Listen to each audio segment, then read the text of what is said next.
അദ്ദേഹം പറയാണ്, നഴ്സുമാരിങ്ങനെ പരക്കം പായുന്നുണ്ടാവും, അങ്ങോട്ട് ഓടുന്നുണ്ടാവും, ഇങ്ങോട്ട് ഓടുന്നുണ്ടാവും, മരുന്നെടുത്തോണ്ടിരുന്നുണ്ടാവും, ഓക്സിജൻ എടുത്തുകൊണ്ടിരുന്നുണ്ടാവും, അങ്ങനെ ഓടുന്നുണ്ടാവും. കുറച്ചു കഴിഞ്ഞാൽ ഓട്ടം നിലക്കും.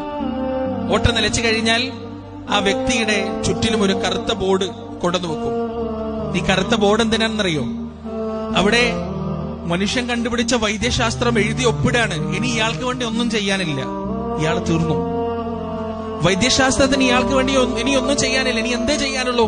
പടച്ചോന്റെ വിധിക്ക് വിട്ടുകൊടുക്കുക, മരിക്കാൻ വിടുക, അത് മാത്രമേ ഇനി ചെയ്യാനുള്ളൂ.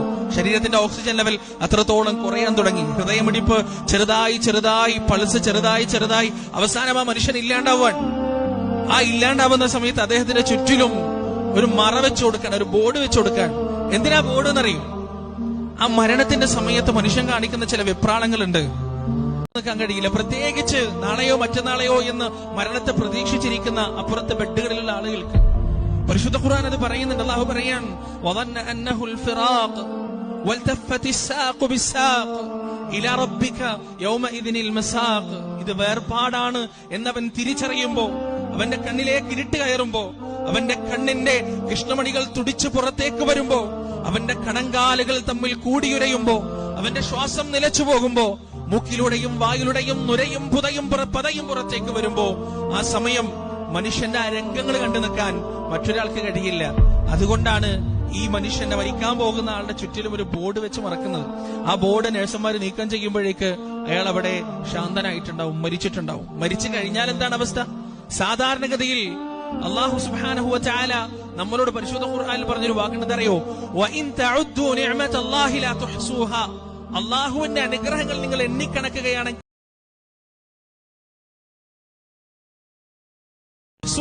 നിങ്ങൾക്കതിനെ ഒരിക്കലും തിട്ടപ്പെടുത്താൻ കഴിയില്ല. ഏതൊക്കെ മേഖലയിലാണ് പ്രിയപ്പെട്ടവരെ അള്ളാഹുവിന്റെ അനുഗ്രഹമുള്ളത്? ഞാനും നിങ്ങളും മരിച്ചു കഴിഞ്ഞാൽ എന്തൊക്കെ അനുഗ്രഹങ്ങളാണ് പ്രിയപ്പെട്ടവരെ പടച്ചോ നമുക്ക് നൽകുന്നത്?